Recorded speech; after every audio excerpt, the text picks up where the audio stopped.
ये है cellular jail की कोठरी नंबर 52, जहां भारत के महान स्वातंत्र सेनानी वीर सावरकर को 10 सालों तक रखा गया था और उन्होंने जीते जी नर्क का अनुभव किया था। 50 साल के कारावास की सजा सुनाकर अंग्रेजी हुकूमत ने जब वीर सावरकर को सेलुलर जेल में भेजा, तब उन्हें देखकर वहां का जेलर डेविड बैरी बोला, इस कायनात में एक ईश्वर है जो स्वर्ग में रहता है, लेकिन पोर्ट ब्लेयर में 2 ईश्वर हैं, एक स्वर्ग वाला ईश्वर और दूसरा मैं। यहाँ बैरी जिस पोर्ट ब्लेयर की बात कर रहा था वो थी अंडमान की राजधानी, जहां मौजूद थी काला पानी जेल, दूर सुदूर टापुओं पर बना एक ऐसा कारागार जिसे धरती पर मौजूद नर्क कहा जाता था। 20वीं सदी में जब देश में आजादी का आंदोलन अपने चरम पर था, तभी अंग्रेज क्रांतिकारियों को पकड़कर काला पानी यानी सेलुलर जेल में डाल देते थे। यहाँ उन्हें इतनी अमानवीय यातनाएं दी जाती थी कि वे हर दिन मौत की दुआ मांगते थे।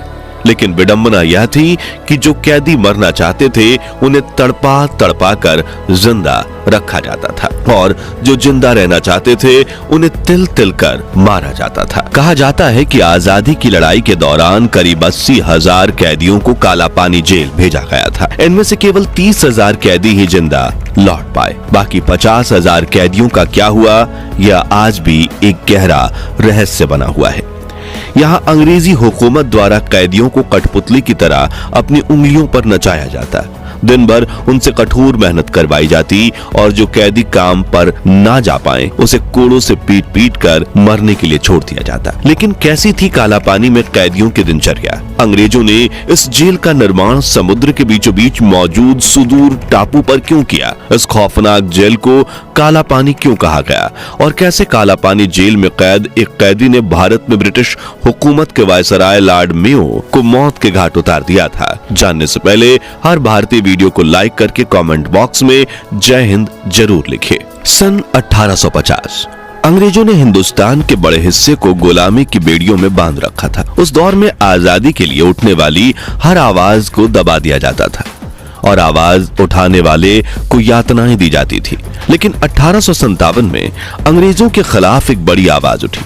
यह था हमारा पहला स्वतंत्रता आंदोलन, जिसे दबाने के लिए अंग्रेजों ने क्रांतिकारियों की बड़े पैमाने पर धरपकड़ शुरू कर दी। तब उन्हें या तो फांसी पर लटका दिया जाता था या फिर तोप के मुहाने पर बांधकर उड़ा दिया जाता था। लेकिन धीरे धीरे क्रांतिकारियों की संख्या पहले दर्जनों में पहुंची और फिर हजारों में। तो इतने बेकसूरों को मौत के घाट उतारना अंग्रेजों के लिए अब संभव नहीं था। इसलिए उन्होंने हजारों क्रांतिकारियों को कैदी बना लिया और विद्रोह के डर से उन्होंने इन कैदियों को इंडिया मेनलैंड से दूर भेजने की ठानी और इसके लिए चुना गया अंडमान द्वीप। 10 मार्च 1858 के दिन ब्रिटिश हुकूमत ने तकरीबन 1000 क्रांतिकारियों को जहाज में बैठाकर पहली बार अंडमान और निकोबार द्वीप की तरफ रवाना कर दिया। कई दिनों के थका देने वाले सफर के बाद जब कैदी वहां पहुंचे तो चारों तरफ समंदर के वीराने में मौजूद छोटे जंगली टापुओं को देखकर उनके होश उड़ गए। अंग्रेजी हुकूमत ने चारों तरफ पानी से घिरे अंडमान के एक खूबसूरत आइलैंड को धरती के नर्क में बदल दिया। मगरमच्छ, सांप, बिच्छू और कीड़े मकोड़ों से घिरे इस द्वीप को बीमारियों का घर माना जाता था और यहाँ से भागने का कोई रास्ता मौजूद नहीं था और ये कैद कहलाई काला पानी की सजा। कहा जाता है कि इस सजा से बेहतर तो मौत होती थी। जो इसे देख ले वो रूह तक कांप जाता था और जो इसे पा जाए वो मौत का डर भूल जाए। यहाँ सबसे पहले ब्रिटिश अधिकारियों के लिए कैदियों से जंगलों की कटाई करवाई गई और कमरे बनवाए गए। इस प्रक्रिया में कैदियों को अनगिनत कठिनाइयों का सामना करना पड़ा। कैदी मलेरिया जैसी गंभीर बीमारियों से संक्रमित होकर अपनी जान गंवा बैठे। वहीं कई कुछ जहरीले सांपों और बिच्छुओं ने काट लिया, जिनका परिणाम अक्सर मौत होता था। कुछ कैदियों की जान इन द्वीप के कठोर और प्रतिकूल वातावरण के कारण चली गई। इन कैदियों से अंडमान की राजधानी पोर्ट ब्लेयर में पहली जेल का निर्माण करवाया गया, जिसमें छोटे छोटे कच्चे घर बनाए गए थे। लेकिन जैसे जैसे कैदियों की संख्या बढ़ी, ब्रिटिश हुकूमत ने 1890 तक यहाँ और अधिक कैदियों को भेजना शुरू कर दिया। इसी वजह से 1896 में अंग्रेज सरकार ने एक नई जेल बनाने का निर्णय लिया। इस जेल को सेलुलर जेल का नाम दिया गया, जिसे बाद में काला पानी जेल के नाम से भी जाना गया। लेकिन इसका नाम काला पानी ही क्यों पड़ा? तो इसके पीछे भी एक दिलचस्प कहानी है। दरअसल उस समय हिंदू समाज में यह धारणा प्रचलित थी कि समुद्र यात्रा करने से व्यक्ति का धर्म भ्रष्ट हो जाता है। ऐसे लोगों को समाज से बाहर कर दिया जाता था। इस मान्यता के कारण समुद्र के पानी को काला पानी कहा जाता था और इसी वजह से अंडमान के इस कैद को काले पानी की सजा का नाम दिया गया। अब सवाल उठता है, काला पानी जेल का निर्माण कैसे हुआ? तो शुरुआत में अंग्रेज अधिकारियों के लिए आवास, कमिश्नर हाउस, चर्च और कॉन्फ्रेंस रूम जैसी सुविधाओं का निर्माण करवाया गया। इसके बाद मुख्य सेलुलर जेल कॉम्प्लेक्स बनाने का काम शुरू हुआ। जेल के बीचों बीच एक बड़ा टावर बनाया गया जहां गार्ड के लिए खड़े होने की जगह और एक घंटा लगा हुआ था। यह घंटा किसी भी गड़बड़ी की स्थिति में बाकी अधिकारियों को सतर्क करने के लिए इस्तेमाल किया जाता था।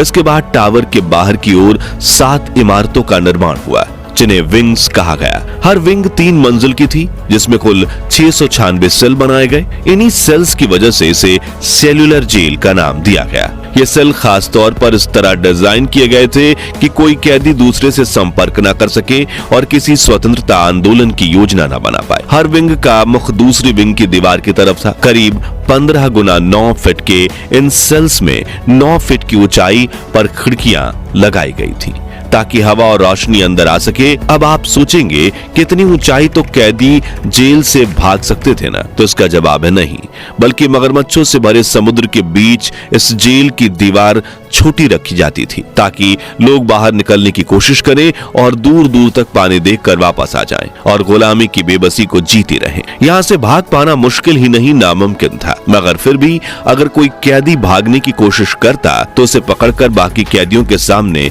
इतनी सजा दी जाती कि वह मौत की भीख मांगने लगता। लेकिन अंग्रेज जेलर उसे इस तरह तड़पाते हुए जिंदा रखते थे ताकि बाकी कैदियों के जहन में डर घर कर जाए। 10 मार्च 1906 के दिन सेलुलर जेल का निर्माण पूरा हुआ और अंग्रेजों ने यहां दर्जनों क्रांतिकारियों को भेजना शुरू किया जिन पर ऐसे जुल्म ढाए गए जिनके बारे में सुनकर ही आपकी रूह कांप उठेगी। इन कैदियों को जो प्लेट खाने को दी जाती थी, सुबह टॉयलेट के वक्त भी वही इस्तेमाल होती थी क्योंकि जेल में कोई टॉयलेट नहीं था। यहाँ कैदी महीने तक नहीं नहाते थे क्योंकि नहाने के लिए पानी की कोई व्यवस्था नहीं थी और पीने का पानी इतना गंदा होता था कि वो पानी पीकर ही हजारों कैदी बीमारियों का शिकार हो गए और मारे गए। और बात करें खाने की, तो इस जेल में कैदियों को खाना सिर्फ जिंदा रहने के लिए ही दिया जाता। उन्हें हरे रंग के पानी में तैरते हुए कुछ पत्ते और कीड़ों वाली दाल परोसी जाती। जो ना खाओ तो भूखे तड़प कर मौत हो जाए और खाओ तो बीमारी से शरीर बेहाल हो जाए। दिन में कैदियों को शरीर पर बिना कपड़ों के तेल निकालने को कहा जाता था। हर कैदी को एक बैल की तरह कोलू से 10 लीटर तेल या 20 लीटर तेल और नारियल से 4 किलो जूस निकालने का टारगेट दिया जाता था और जो कैदी इस टारगेट को पूरा नहीं कर पाता था उन्हें शाम को हथकड़ियों से बांधकर उल्टा लटका दिया जाता और उनके नंगे बदन पर कोड़े बरसाए जाते थे। अंग्रेज सिपाहियों के द्वारा उनके साथ भेड़ बकरियों से भी बदतर व्यवहार किया जाता और कैदी मुंह पर ताला लगाकर चुपचाप जुर्म सहते रहते। काला पानी जेल के एक सेल में सिर्फ एक कैदी रहता था जिसे गले पर पट्टे में उसकी सजा लिखी होती थी। यहाँ मिलने वाली मौत भी बिना किसी इंतजार के होती थी। कभी भी किसी को फांसी दे दी जाती थी तो कभी किसी को तोप के सामने रखकर उड़ा दिया जाता था। वहीं अगर कोई कैदी बीमारी का शिकार हो जाए तो उसका इलाज करवाने के बजाय उसे समंदर में तड़प कर मरने के लिए फेंक दिया जाता था। रात में सोने की बात करें तो इन छोटे छोटे कमरों में कैदियों के पास ना पलंग था न रजाई। उन्हें कड़ाके की ठंड में सीधे जमीन पर सोने के लिए मजबूर किया जाता था। रात में अगर उन्हें टॉयलेट लगे तो उसी खाने वाले बर्तन में उन्हें अपना मलमूत्र त्यागना पड़ता था और ये बर्तन इतना छोटा था कि टॉयलेट बाहर फर्श पर बिखर जाता था और कैदियों को अपने मलमूत्र में सोना पड़ता था। फिर सोने में मुश्किल से 3 से 4 घंटे भी बीतते कि मुख्य टावर की घंटी गूंजने लगती। कैदियों को चाहकर भी अपनी नींद तोड़नी पड़ती और पिछले दिन से भी ज्यादा कठिन जिंदगी जीने के लिए तैयार होना पड़ता। इसी वजह से काला पानी की सजा को धरती पर मौजूद नर्क कहा जाता था, मगर जो अंग्रेज चाहते थे वह इस नर्क में भी नहीं कर पाए। काला पानी जेल में आजादी की मांग उठती रही और ऐसी जगह में भी क्रांतिकारियों का जोश और बढ़ता रहा। चलिए अब आपको वो कहानी सुनाते हैं जब काला पानी की सजा काट रहे कैदी ने ब्रिटिश हुकूमत के वायसराय को ही मौत के घाट उतार दिया था। भारत के चौथे वायसराय लॉर्ड मेयो, जिन्होंने भारत में अपना 3 वर्ष के कार्यकाल के दौरान करीब 20,000 मील का सफर तय किया था, उन्होंने वर्ष 1872 में तय किया वो बर्मा और अंडमान द्वीपों की यात्रा पर जाएंगे। अंडमान में उस समय खतरनाक कैदियों को रखा जाता था। उस वक्त वहां की कुल जनसंख्या 8,000 थी, जिसमें 7,000 कैदी, 900 महिलाएं और 200 पुलिसकर्मी थे। और इससे पहले किसी वायसराय या गवर्नर जनरल ने अंडमान का दौरा नहीं किया था। 8 फरवरी 1872 के दिन लॉर्ड मेयो अंडमान पहुंचे। जहाज से उतरते उन्हें 21 तोपों की सलामी दी गई। उसी दिन उन्होंने रॉस आइलैंड पर यूरोपीय बैरकों और कैदियों के कैंप का मुआयना किया। उन्होंने अपने दल के साथ चाथम द्वीप का भी दौरा किया। जब चाथम द्वीप पर उनके सभी कार्यक्रम समय से पहले समाप्त हो गए तो उन्होंने कहा कि अभी सूरज डूबने में 1 घंटा बाकी है, क्यों ना समय का सदुपयोग करते हुए माउंट हैरियट का नजारा लिया जाए, जहां करीब 1100 फीट की चढ़ाई करके लॉर्ड मेयो ने सूर्यास्त का नजारा देखा। और जब वो नीचे उतरे, उनके दाहिने तरफ उनके निजी सचिव मेजर ओवेन बर्न और बाएं तरफ अंडमान के चीफ कमिश्नर डोनाल्ड स्टीवर्ट थे। मेयो नौका पर चढ़ने ही वाले थे कि स्टीवर्ट गार्ड्स को निर्देश देने आगे बढ़ गए। चीफ कमिश्नर डोनाल्ड स्टीवर्ट थे। मेयो नौका पर चढ़ने ही वाले थे कि स्टीवर्ट गार्ड्स को निर्देश देने आगे बढ़े। तभी झाड़ियों में छिपे एक लंबे पठान ने मेयो के पीठ पे छुरी से वार कर दिया। उस शख्स ने मेयो के दोनों कंधों के बीच 2 बार छुरे का वार किया। मेयो के सचिव मेजर बर्न ने देखा कि एक शख्स चीते की तरह मेयो की पीठ पर सवार हो गया था। 2 सेकंड के अंदर ही हत्यारे को पकड़ लिया गया।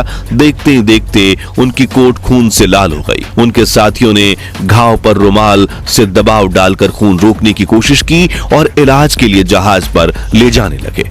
लेकिन नाव में सवार होकर जहाज तक पहुंचने के रास्ते में ही लॉर्ड मेयो ने दम तोड़ दिया और उनके आखिरी शब्द थे, मेरे सिर को ऊपर उठाओ। लॉर्ड मेयो को मौत के घाट उतारने वाले शख्स का नाम था शेर अली, जो काला पानी में आजीवन कारावास की सजा भुगत रहा था। और लॉर्ड मेयो की हत्या के जुर्म में 11 मार्च 1872 के दिन शेर अली को वाइपर द्वीप पर फांसी पर लटका दिया गया। इसी घटना के बाद अंग्रेजों ने इस द्वीप पर सेलुलर जेल बनाने की परियोजना पर विचार किया। आखिर में इस जेल के अंत की बात करें तो वीर सावरकर यहाँ 10 साल कैद रहे। उन्होंने यहीं से ब्रिटिश हुकूमत के खिलाफ अनेक आंदोलन किए, जिनके बाद महान क्रांतिकारी महावीर सिंह को भी काला पानी जेल में डाला गया, जिन्होंने जेल में हो रहे अमानवीय अत्याचारों के खिलाफ भूख हड़ताल शुरू की। अंग्रेजों ने इसे खत्म करवाने के लिए उन पर भारी जुल्म किए, लेकिन महावीर ने हार नहीं मानी। आखिरकार अंग्रेजों ने उनकी हड़ताल तोड़वाने के लिए उनकी नाक और मुंह में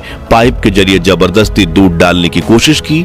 इस क्रूर प्रयास में महावीर सिंह की मौत हो गई। उनके मृत देह को अंग्रेजों ने समंदर में फेंक दिया। महावीर सिंह की शहादत की खबर जब सेलुलर जेल में फैली तो करीब 230 कैदियों ने भी भूख हड़ताल शुरू कर दी। फिर 1941 में महात्मा गांधी, रविंद्रनाथ टैगोर और अन्य प्रभावशाली नेताओं ने अंग्रेजों के इस बर्बरता से भरे काला पानी की सजा को खत्म करने की मांग उठाई और इन सभी के दबावों के चलते अंग्रेजों ने सेलुलर जेल को बंद कर दिया और यहाँ मौजूद सभी कैदियों को दूसरी जेलों में शिफ्ट कर दिया गया। लेकिन वो कहते हैं ना, जैसे को तैसा मिलता है। और जिस सेलुलर जेल को अंग्रेजों ने भारत के स्वतंत्रता संग्राम सेनानियों पर अत्याचार करने के लिए बनाया था, उसी जेल में बाद में खुद ब्रिटिश सैनिक भी कैद किए गए। दरअसल 1942 में विश्व युद्ध के दौरान जापान ने अंडमान निकोबार आइलैंड पर कब्जा कर लिया तो उन्होंने अपने दुश्मन यानी ब्रिटिश सेना के कैदियों को इसी काला पानी जेल में बंद कर दिया और जापानियों ने इसी जेल में अंग्रेजों को वैसी ही सजा दी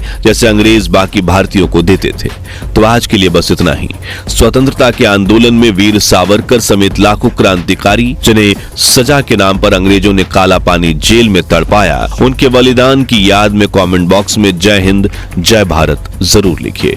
ये वीडियो पसंद आया हो तो इसे लाइक शेयर करके 11,000 लाइक्स के लक्ष्य को हासिल करने में हमारी मदद कीजिए और ऐसी ही अनकही अनसुनी कहानियों के लिए हमारे चैनल को सब्सक्राइब करके पास वाली घंटी जरूर बजा दीजिए। जय हिंद, वंदे मातरम।